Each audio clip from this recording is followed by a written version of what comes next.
Hey everybody, Tim from Workshop 12 back again with some updates on the Nemesis R1. So just a quick recap for those that have not quite yet been following the project. The R1 is a single-seater vehicle that essentially is going to be street legal.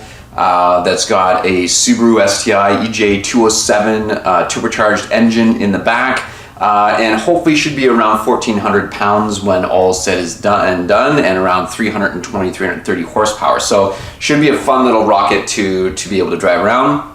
I've had some different updates around the chassis and kind of some of the different things that we've been doing from a wiring perspective. But today we've got some of the first renders in from a 3D space where we're going to be working through different proportions and stuff of the car. So I wanted to give you a bit of an update of where we are on that, and we can take a look at some of the designs and some of the things that are going to be changing and the things that we're going to be taking into account as we build the car. All right, so let's jump straight in and take a look at some of the renderings in here. So overall, we're looking at trying to get a general proportion of the car look and feel, something that's similar to the 2D drawings that we had created before. So we're trying to create that overall experience there. So a lot of things like proportions on the front fenders here. I really love the idea of this big scoop and having, the wheel arches up higher and then the whole rake of the car coming down in here. So if you take a look at the general design of the car, essentially the idea is like almost like an arrowhead of an angle going up along the car here. Now the wheel wells and the things that we have on the different sides, they're all haven't been fully shaped yet. So everything has just been set up just with angles just to get general proportions of the car. Where do we think things should be? Where should the vents be? What do our heights look like? What are our overall shapes and proportions of the car? So goal here was trying to create something that was as similar as we could get it to the 2D drawing that was just in 2D space, and seeing how we can get that same similar kind of shape in a 3D world around the actual chassis. So you can see here all the scan data that we have from the inside of the car that we did when we did our scanning session. And then also we scanned in the wheels and tires as well to get the full diameters and everything so that we can put them against the hubs and make sure that we've got the right spacing. So overall, we've been trying to get that general proportion and feel of the car. Now, there's a few things that we're likely going to have to adjust in here. So that scan of the chassis didn't take into account the new cage and some of the different chassis modifications on the rear end of the car. So there will likely be a few different adjustments that we need to do to fit underneath those different new aspects of the chassis. So some things that we will be taking a look at is this area along here is all going to kind of get filled in. This will get smoothed out a little bit more on these different fenders. So essentially the idea here is we're trying to create as many flat panel surfaces as possible. Those flat panel surfaces are going to be based out of aluminum. So bent aluminum, shaped aluminum, and kind of like a fighter jet look and feel to it. Any of the different kind of compound curve or complex curve areas or things that we need to put a little bit more detail there will all be created out of carbon fiber. So these wheel arches obviously will be filled in. This is just kind of mocked up in here. Our headlights will then pop into these two different sections. One of the things I want to change a little bit up on the nose is I've been really trying too hard, I think, to expose the suspension at the front. And the problem that's creating is creating weird shapes on the front of the car, where I think more of a hood style look coming down the car will give it more of an F1 feel to the vehicle, to give it that kind of streamlined look with that rake.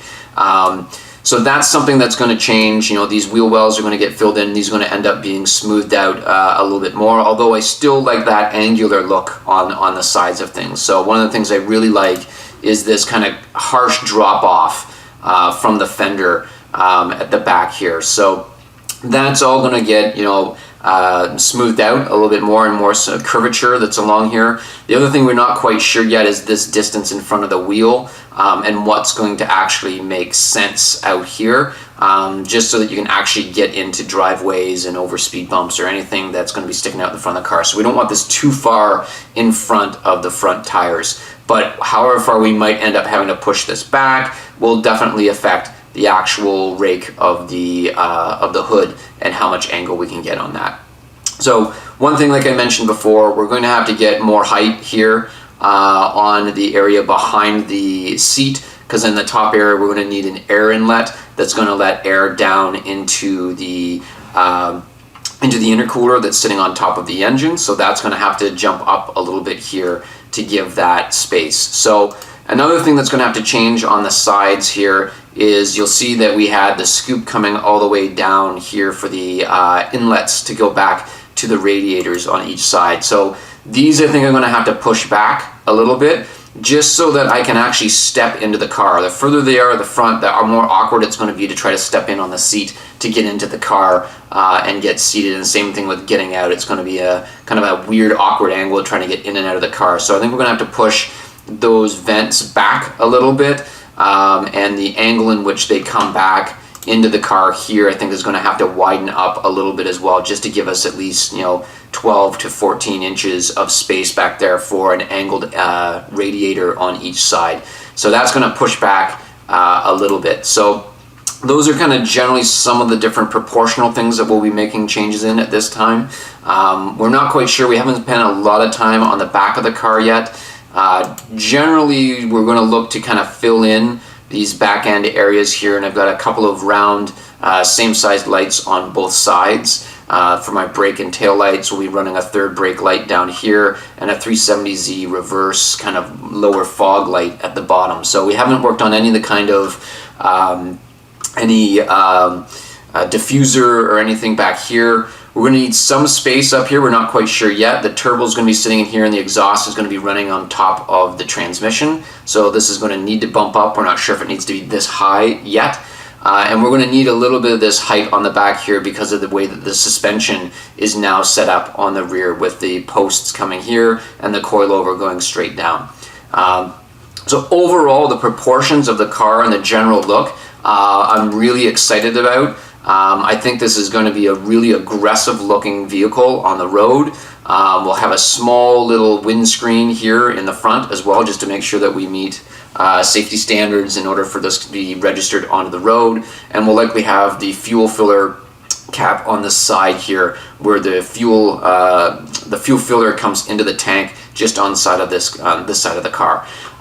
So generally, these are all of the different areas that we're going to be making some alterations on, but I'm really excited on seeing kind of the base shapes that are happening on the car. The other thing that we have is quite a bit of space here in the front of the nose from the front of the chassis, which is going to be the storage space. So if I want to put a backpack in there or my helmet in there when the car is parked, this hood should open up and give me some storage space down in there. So I need enough space on the front of the car for a license plate, and then enough kind of cubby storage space for an overnight bag or a bag for going into work, and some place to put my helmet when I've got the car locked up. So that's overall the kind of experience and the feeling that we want to get from the car. Again, I think probably the body panels are going to be made out of raw aluminum and riveted, to give it very much more, as you can tell with the angles that we're doing with the car, we want it to kind of be like a stealth fighter style of an angle, with the vehicle kind of a mix between a stealth fighter, a Batmobile, the Tumbler, and an F1 race car is kind of the love child that we're trying to create here. So I think this combination of carbon on any of the areas that we need for curvatures, and raw aluminum with rivets is going to give it that real aircraft kind of feel to it on the street. So looking forward to taking the next revisions on this car as we try to get the chassis modifications and some of these proportions worked out. One of the things that we'll be touching on in some of the later videos is how we're actually going to pull it together out of this 3D space. We're using a method that's called Pepakura. It's used a lot for costuming and places being able to take like a 3D model, get it into a 2D kind of origami shape to then be able to bring it back and fold it back together. So those wheel wells and stuff we might be doing kind of in that method, and then laying fiberglass and stuff over to be able to create our original plugs. So there should be some really cool fabrication techniques that we're doing so that you don't have to have a manufacturing facility to be able to do this kind of stuff. We can do things through 3D printing, we can do things through just aluminum sheet bending, we can do things through pepakura and fiberglass and carbon fiber. So it should be a lot of fun seeing how we can bring all of these different things together to build the car, and really looking forward to taking those next steps. So this is a quick update on the Nemesis. Really excited to take it to the next step. I'll be starting to do some more videos too. We're going to be making some updates to the chassis for some strut bars, mounting the seats, and how we're going to make all that stuff work in the car as well. So thanks a lot for joining, and we'll have some more updates soon.